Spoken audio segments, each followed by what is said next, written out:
Good morning. आज हम पढ़ेंगे कीटोन्स तथा एल्डिहाइड की रासायनिक अभिक्रियाएं।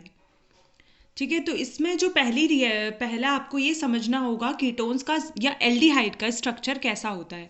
कीटोन्स या एल्डिहाइड का स्ट्रक्चर कुछ इस तरीके से होता है जिसमें जो कार्बन है वो डबली बॉन्डेड होता है ऑक्सीजन के साथ, और एक साइड होता है कोई भी अल्काइल ग्रुप और कार्बन के दूसरे साइड होता है या हाइड्रोजन होगा तो वो एल्डिहाइड बनेगा, और अगर यहीं पे कोई अल्काइल ग्रुप होगा तो ये बनाएगा कीटोन।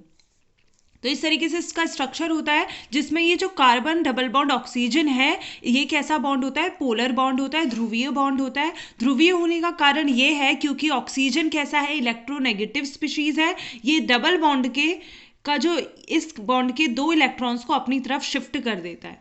ठीक है, इसकी तरफ शिफ्ट करने की वजह से इस कार्बन में आ जाता है पॉजिटिव चार्ज, यानी कि ये जो कार्बन है ये इलेक्ट्रॉन रागी होता है, इलेक्ट्रोफिलिक नेचर का होता है। ठीक है, तो आपको ये समझना ज़रूरी है कि इस कार्बन में आएगा पार्शियल पॉजिटिव चार्ज और ऑक्सीजन में नेगेटिव चार्ज। तो हम न्यूक्लियोफाइल कैसे रिएक्शन देते हैं देख लीजिए। कोई भी अगर आप न्यूक्लियोफिलिक एडिशन रिएक्शन करा रहे हो तो सीधे ये जो न्यूक्लियोफाइल है ये जो अटैक करेगा, क्योंकि इसमें इलेक्ट्रॉन, ये रिच स्पीशीज है, इसमें इलेक्ट्रॉन्स हैं काफ़ी, तो ये इलेक्ट्रॉन्स अपने डोनेट करता है किसे, इस इलेक्ट्रोफिलिक कार्बन को। तो न्यूक्लियोफाइल जो है वो कीटोन या एल्डिहाइड के कार्बन से जाके जुड़ जाएगा, और ये जो ऑक्सीजन है ये नेगेटिव चार्ज है, ये एब्स्ट्रैक्ट कर लेगा प्रोटॉन को, और इस तरीके से एडिशन रिएक्शन होता है जिसमें न्यूक्लियोफाइल कार्बन के साथ जुड़ गया और ऑक्सीजन जुड़ गया H के साथ। तो इस तरीके से न्यूक्लियोफिलिक एडिशन रिएक्शन होती हैं। ठीक है, अब इसकी जो कार्बोनिल समूह की रासायनिक अभिक्रियाओं को मैंने 5 वर्गों में विभाजित किया है, जिसमें पहला जो वर्ग है वो है नाभिक रागी योगज अभिक्रियाएं, यानी कि न्यूक्लियोफिलिक एडिशन रिएक्शंस। कुछ न्यूक्लियोफिलिक एडिशन रिएक्शन के बारे में पढ़ेंगे, फिर उसके बाद अपचयन यानी कि रिडक्शन रिएक्शन के बारे में, देन थर्ड है ऑक्सीकरण ऑक्सीडेशन रिएक्शन, फोर्थ है अल्फा हाइड्रोजन की अभिक्रिया, जो एल्डिहाइड या कीटोन्स हैं उनके अल्फा हाइड्रोजन की अभिक्रियाएं हैं वो पढ़ेंगे, और लास्ट में पढ़ेंगे हम अन्य अभिक्रियाएं। ठीक है, अब ये जो नाभिक रागी योगज अभिक्रियाएं हैं कौन कौन सी हैं, जिसमें हम पहला होगा हाइड्रोजन साइनाइड का संयोजन, सोडियम बाइसल्फाइड का संयोजन, ग्रिग्नार्ड अभिकर्मक का संयोजन, एल्कोहलों का संयोजन एल्डिहाइड और कीटोनों से, अमोनिया व उसके व्युत्पन्नों का संयोजन, ये सारी आएंगी न्यूक्लियोफिलिक एडिशन रिएक्शन में। फिर आएगा रिडक्शन। रिडक्शन में हम पढ़ेंगे क्लीमेंसन अपचयन और वोल्फ किश्नर अपचयन। ऑक्सीकरण में पढ़ेंगे हम टॉलिन परीक्षण, फेलिंग परीक्षण। अल्फा हाइड्रोजन की अभिक्रिया में पढ़ेंगे एल्डोल संघनन, क्रॉस एल्डोल संघनन, और अन्य अभिक्रियाएं में केनिज़ारो अभिक्रिया, इलेक्ट्रॉन रागी अभिक्रिया। और इसी के साथ ये जो आपका रासायनिक अभिक्रिया का जो ये क्रम है ये पूरा होगा। तो स्टार्ट करते हैं हाइड्रोजन साइनाइड का संयोजन। तो पहली जो रिएक्शन है हाइड्रोजन साइनाइड के साथ, अब आपको पहले यहां ये पहचानना है कि न्यूक्लियोफाइल कौन सा है, क्योंकि HCN किस फॉर्म में होता है, H पॉजिटिव CN नेगेटिव। तो ये जो CN नेगेटिव है ये इलेक्ट्रॉन रिच स्पीशीज है, इलेक्ट्रॉन इसके पास काफ़ी है, तो ये किसकी तरफ बिहेव करेगा, न्यूक्लियोफाइल की तरह। तो जब इसे कीटोन या एल्डिहाइड के साथ रिएक्ट करेंगे तो ये जो न्यूक्लियोफाइल है ये अटैक करेगा किस में, ये अटैक करेगा इलेक्ट्रोफिलिक कार्बन में। इस कार्बन पे अटैक करेगा और इसके साथ जुड़ जाएगा, और O किसके पास जाएगा, इलेक्ट्रोनेगेटिव स्पीशीज है ये, हाइड्रोजन पॉजिटिव साइन वाले हाइड्रोजन को लेकर OH बन जाएगा, और यहाँ पे CN जो न्यूक्लियोफाइल है इस कार्बन से जुड़ गया। तो इस तरीके से साइनोहाइड्राइन हमारे पास मिल जाता है।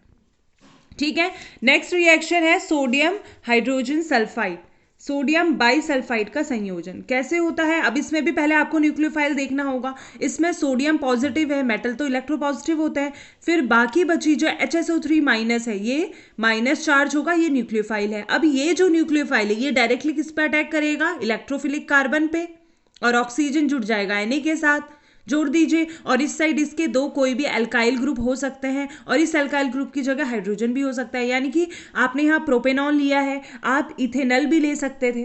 ठीक है, तो बस आप रिएक्शन कर दोगे, ONA आपका SO3H जुड़ गया इस कार्बन इलेक्ट्रोफिलिक कार्बन के साथ, और Na जुड़ गया O- के साथ ONA, तो ये बन गया। इसके बाद Na जो है यहाँ पे प्रोटॉन का स्थानांतरण हो जाएगा, प्रोटॉन Na की जगह ले लेगा, Na प्रोटॉन की जगह ले लेगा, ये ज़्यादा अच्छी स्टेबल स्पीशीज है। तो ये बन गया हमारे पास SO3Na बाइसल्फाइड योगज बन गया हमारे पास। ठीक है, तो इस तरीके से एडिशन रिएक्शन, यहाँ पे आपको सिर्फ क्या करना है, न्यूक्लियोफाइल को जाके ऐड कर देना है इलेक्ट्रोफिलिक कार्बन के साथ और ऑक्सीजन जुड़ जाएगा उसी के साथ के जो भी पॉजिटिव स्पीशीज है।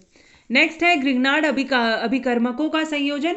ये आप पढ़ चुके हैं अल्कोहल वाले चैप्टर में, जिसमें हमने पढ़ा था एल्डिहाइड और कीटोन से आप कैसे टर्शरी सेकेंडरी अल्कोहल बना सकते हैं। वो रिएक्शन काफ़ी इंपॉर्टेंट है, आप वहाँ से आप देख लीजिएगा।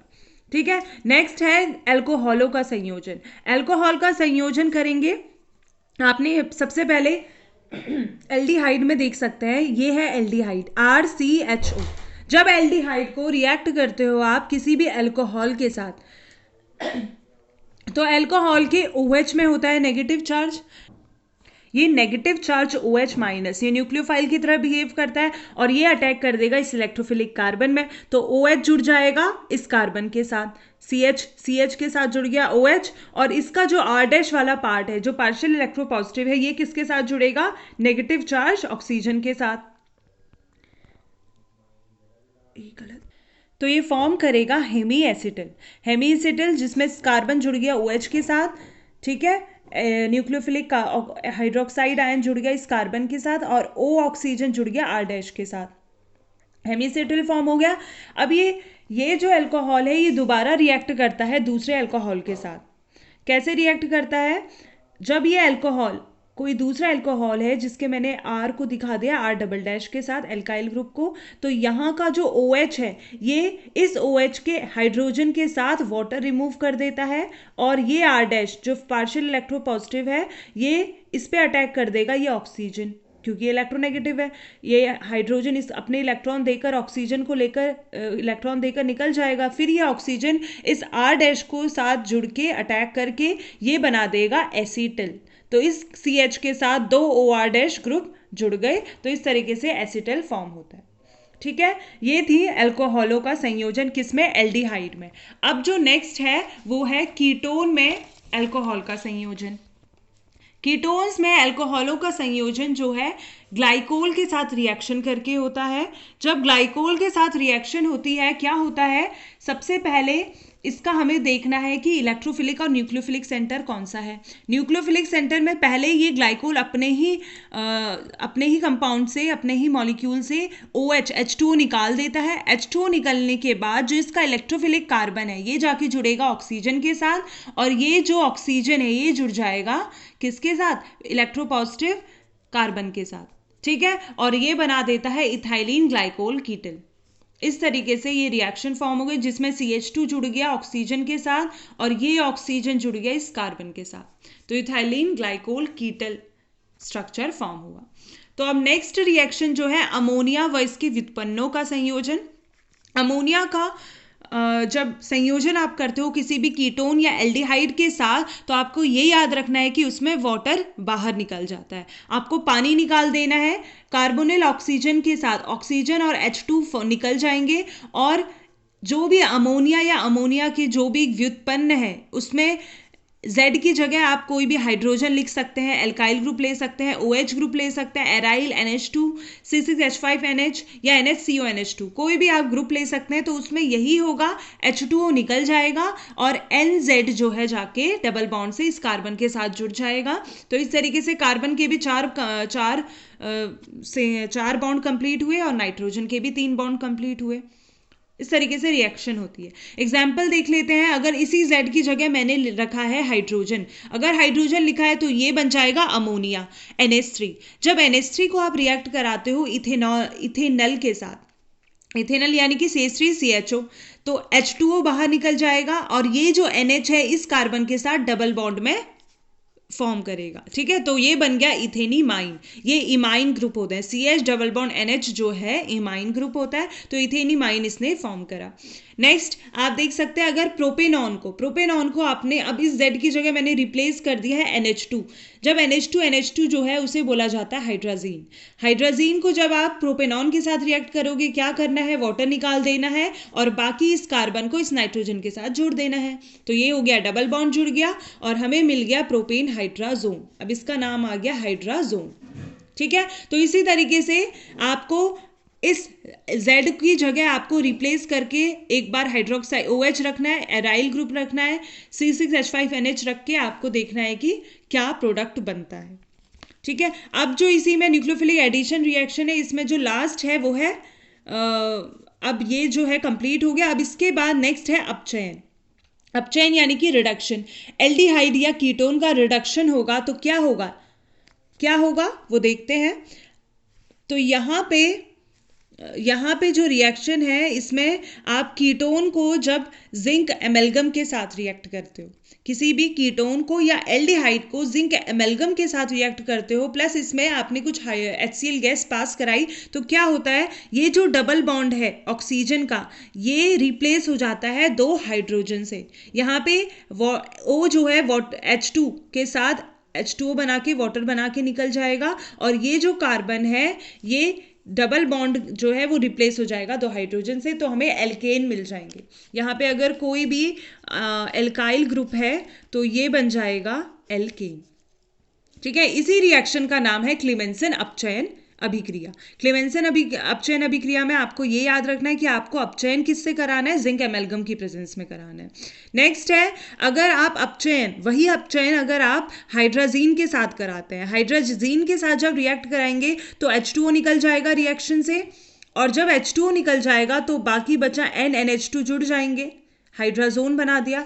अब ये जो हाइड्राजोन है इसको आपको पोटेशियम हाइड्रोक्साइड के साथ हीट कराना है। उसमें क्या होगा, ये जो NN है ये दोनों आपस में N2 गैस निकल जाएगी, और ये H2 इस कार्बन के साथ कंबाइन होके फॉर्म कर देगा एल्केन।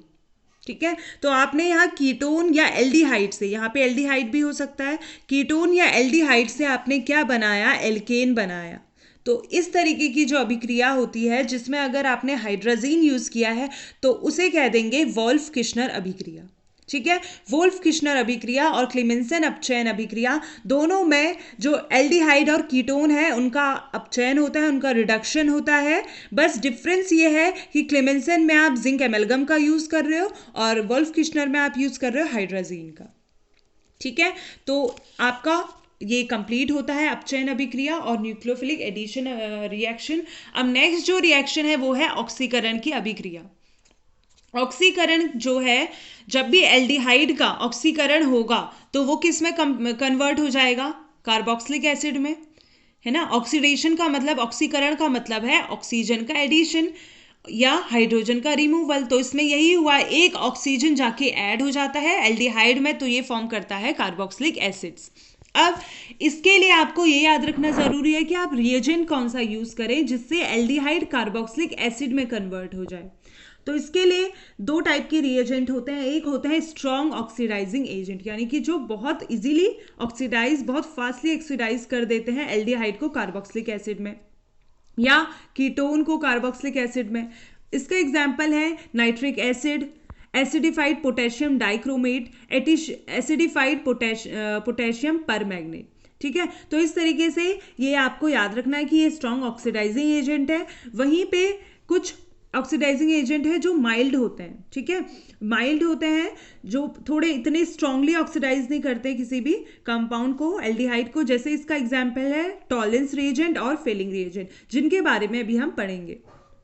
ये जो टॉलेंस रिएजेंट है और फेलिंग रिएजेंट है ये माइल्ड ऑक्सीडाइजिंग एजेंट है, ये पुअर ऑक्सीडाइजिंग एजेंट है। ठीक है, अब जब आपको कीटोन का ऑक्सीडाइज करना है तो ये जरूरी है कि कीटोन्स की ऑक्सीडेशन तभी होगा जब आपने स्ट्रॉन्ग ऑक्सीडाइजिंग एजेंट यूज किया है और साथ में आपने टेम्परेचर जो है, तापमान जो है वो बहुत हाई रखा है। इन 2 कंडीशन, जब ये दोनों कंडीशन फुलफिल होंगी तभी कीटोन्स का ऑक्सीडेशन होता है।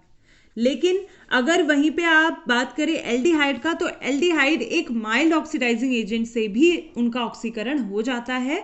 ठीक है, तो इस तरीके से आपको ये रिएक्शन जो है आपका टॉलेंस रिएजेंट टेस्ट और जो फेलिंग रिएजेंट टेस्ट है ये किसके लिए होगा, सिर्फ एल्डिहाइड के लिए होगा, ये कीटोन के लिए नहीं होगा, क्योंकि कीटोन के लिए तो आपको स्ट्रॉन्ग ऑक्सीडाइजिंग एजेंट और हाई टेम्परेचर चाहिए। ठीक है, तो आप देखते हैं टॉलेंस टेस्ट। टॉलेंस टेस्ट का जो यूज है वो यही है कि इसका परीक्षण किया जाता है एल्डिहाइड के लिए। अब ये जो टॉलेन परीक्षण है इसका दूसरा नाम है सिल्वर मिरर टेस्ट। ठीक है, इसका उपनाम है सिल्वर मिरर टेस्ट। नाम ही ये संबोधित कर रहा है क्योंकि यहाँ पे सिल्वर मिरर लिखा है, यानी कि इसमें क्या होता है, सिल्वर की एक दर्पण सा फॉर्म होता है इस रिएक्शन में। ठीक है, देखते हैं कैसे है रिएक्शन। इसमें सबसे पहले आपको याद रखना है टॉलेंस रिएजेंट। आपको कौन सा रिएजेंट यूज करना है, अमोनिकल सिल्वर नाइट्रेट, जिसका फॉर्मूला है AgNH3 का होल ट्वाइस NO3। इस रिएजेंट का आपको यूज करना है और ये रिएजेंट क्या करेगा, जो भी आपका एल्डिहाइड है उसका ऑक्सीडेशन कर देगा, उसको कार्बोक्सिलेट आयन में चेंज कर देगा। ठीक है, जैसे आपने लिया एलिफेटिक एल्डिहाइड, कोई भी एलिफेटिक एल्डिहाइड जिसमें R कोई भी एल्काइल ग्रुप है, चाहे वो प्रोपाइल हो, चाहे वो आपका इथाइल ग्रुप हो, ब्यूटाइल ग्रुप हो, ठीक है, उसके साथ CHO जुड़ा है, यानी कि इथेनल, प्रोपेनल, ब्यूटेनल, कोई भी आप ग्रुप ले रहे हो और उसको रिएक्ट करा रहे हो आप अमोनिकल सिल्वर नाइट्रेट के साथ, और मीडियम कैसा लिया आपने, बेसिक मीडियम लिया है। ठीक है, बेसिक मीडियम है तो OH माइनस। तो अब जब आप रिएक्ट कराओगे तो ये जो CHO है इसका ऑक्सीडेशन होके ये कन्वर्ट हो जाएगा कार्बोक्सिलेट आयन में, इसमें एक ऑक्सीजन का एडिशन हो गया RCO माइनस। तो यहाँ पे एलिफेटिक एल्डिहाइड का ऑक्सीकरण होके ये कार्बोक्सिलेट आयन इसने फॉर्म करा। अब ये जो सिल्वर है, सिल्वर और अमोनिया, यहाँ से आपने 2 मोल लिया है अमोनिकल सिल्वर नाइट्रेट का, 2, तो यहाँ पे आपको 4 अमोनिया बाहर निकल जाएगी, 4 मॉलिक्यूल्स ऑफ अमोनिया गैस यह निकल जाएगी। वाटर यहाँ बेसिक मीडियम है, वाटर रिमूव हो जाएगा, इस H के साथ कंबाइन होगे, और ये जो Ag है इसका रिडक्शन हो जाएगा, इसका अपचयन हो जाएगा। अभी यहाँ पे ये पॉजिटिव चार्ज में था, Ag प्लस फॉर्म में था, अब ये कन्वर्ट हो गया Ag में। ठीक है, तो इस तरीके से सिल्वर का रिडक्शन हो गया और सिल्वर की मिरर फॉर्म हो जाती है। ठीक है, ये है रिएक्शन। आप टेस्ट ट्यूब में जब आप लैब में इसका ये रिएक्शन कराएंगे, आप जब परफॉर्म करेंगे टेस्ट, उसमें क्या लेंगे आप, एल्डिहाइड आप अपने टेस्ट ट्यूब में लेंगे, और उसमें जब अमोनिकल सिल्वर नाइट्रेट और कोई भी बेस आप डालेंगे तो क्या होगा, कुछ देर बाद आप देखेंगे जो टेस्ट ट्यूब की वॉल है उसमें एक सिल्वरी कलर, एक डिपॉजिट आपको दिखेगा, सिल्वर मिरर टाइप दिखेगा। ये शो करेगा कि ये रिएक्शन, ये जो कंपाउंड है ये एल्डिहाइड है और ये क्या है, Ag की एक मिरर है। तो ये था सिल्वर मिरर टेस्ट। ऐसे ही एरोमेटिक एल्डिहाइड भी ये रिएक्शन देते हैं। एरोमेटिक एल्डिहाइड में हमने ले लिया बेंजल्डिहाइड, जब इसे अमोनिकल सिल्वर नाइट्रेट के साथ बेस की प्रेजेंस में रिएक्शन करेंगे, CHO का क्या बन जाएगा, carboxylate ion CO minus. Ag जो है Ag प्लस फॉर्म में है, इसका रिडक्शन हो जाएगा, अपचयन हो जाएगा, ये बना देगा सिल्वर की मिरर, और अमोनिया गैस निकल जाएगी और वाटर रिमूव हो जाएगा। तो इस तरीके से टॉलेंट परीक्षण किया जाता है, जिसमें एलिफेटिक या एरोमेटिक एल्डिहाइड क्या बनाते हैं, सिल्वर की मिरर बनाते हैं टेस्ट ट्यूब में। ठीक है, अब जो नेक्स्ट टेस्ट है फेलिंग परीक्षण। फेलिंग परीक्षण कैसे होता है, फेलिंग परीक्षण में आपको ये याद रखना है कि यहाँ पे आपने 2 सॉल्यूशन लेने हैं, फेलिंग सॉल्यूशन A और Fehling solution B। Fehling solution A होता है कॉपर सल्फेट का सॉल्यूशन और फेलिंग सॉल्यूशन B होता है सोडियम पोटेशियम टार्ट्रेट का सॉल्यूशन। इन दोनों सॉल्यूशन को आप ऐड करते हो किसके साथ, एल्डिहाइड के साथ। क्या होता है, यहाँ जो कॉपर सल्फेट है यहाँ से हमें मिलता है क्यूपरस आयन Cu2+। ठीक है, रिएक्शन देखिए क्या होता है, इन दोनों सॉल्यूशन को जब आप एल्डिहाइड के साथ मिक्स करते हो, ये है एल्डिहाइड, कोई भी एलिफेटिक एल्डिहाइड, और फेलिंग सॉल्यूशन A का क्यूपरस आयन बेस के साथ, बेस की प्रेजेंस में रिएक्शन होगी, बेस के साथ जब रिएक्ट होता है क्या होता है, इसमें सॉल्यूशन का कलर होता है ब्लू। ब्लू किसकी वजह से होता है, इस क्यूपरस आयन की वजह से।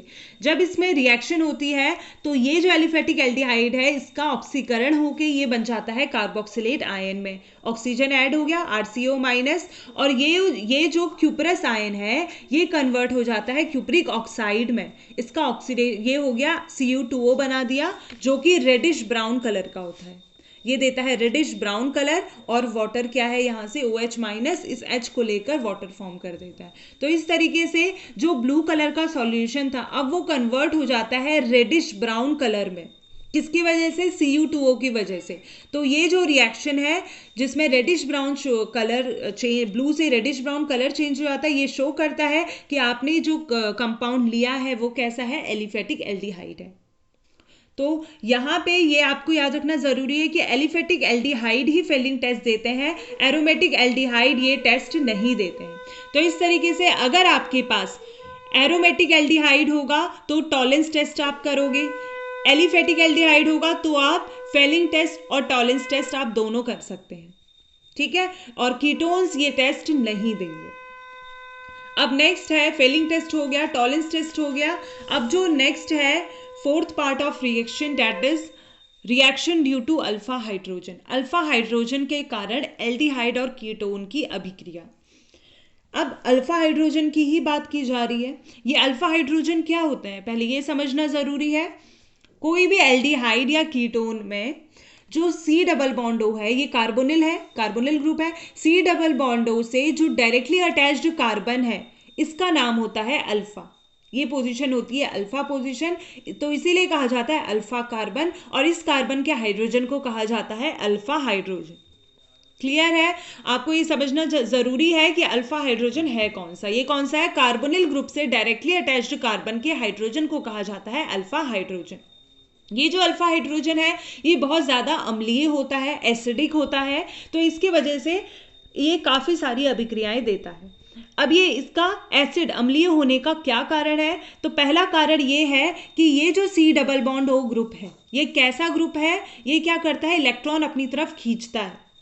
अपनी तरफ इलेक्ट्रॉन खींचने की वजह से ये जो कार्बन हाइड्रोजन बॉन्ड है ये बहुत वीक बॉन्ड हो जाता है। ये हाइड्रोजन इजीली इलेक्ट्रॉन्स इस कार्बन को देकर रिमूव हो जाता है, क्योंकि ये ऑक्सीजन इस कार्बन से इलेक्ट्रॉन खींचता है, ये बहुत हाईली इलेक्ट्रोनेगेटिव है, ये इस कार्बन से और ये कार्बन इस हाइड्रोजन से खींचता है, तो ये सारे इलेक्ट्रॉन्स एक खिंचाव के कारण ये हाइड्रोजन इलेक्ट्रॉन्स देकर रिएक्शन से बाहर हो जाता है। तो पहला जो कारण था वो था इलेक्ट्रॉन विड्रॉइंग नेचर, ठीक है, इलेक्ट्रॉन अपनयन का जो प्रभाव है उसकी वजह से ये हाइड्रोजन क्या होता है? एसिडिक होता है। और जो दूसरा कारण है कि अगर जब बेस इस हाइड्रोजन को लेकर निकलता है तो ये क्या होता है? इलेक्ट्रॉन्स इसे दे देता है इस कार्बन को, तो कार्बेनायन जो फॉर्म होता है ये किस में होता है?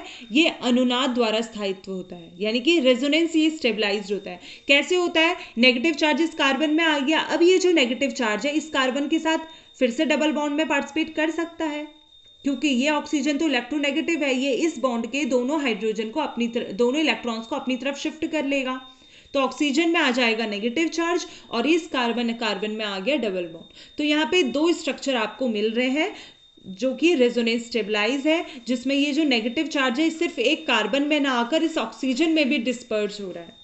तो नेगेटिव चार्ज जो है स्टेबलाइज हो गया, किसकी वजह से? डिस्पर्जन की वजह से। यहाँ पे नेगेटिव चार्ज सिर्फ कार्बन में ना आके इलेक्ट्रोनेगेटिव, हाईली इलेक्ट्रोनेगेटिव ऑक्सीजन में भी है, तो इसकी वजह से ये स्टेबलाइज हो जाता है। तो इसीलिए ये जो अल्फा हाइड्रोजन है ये कैसा होता है? एसिडिक नेचर का होता है।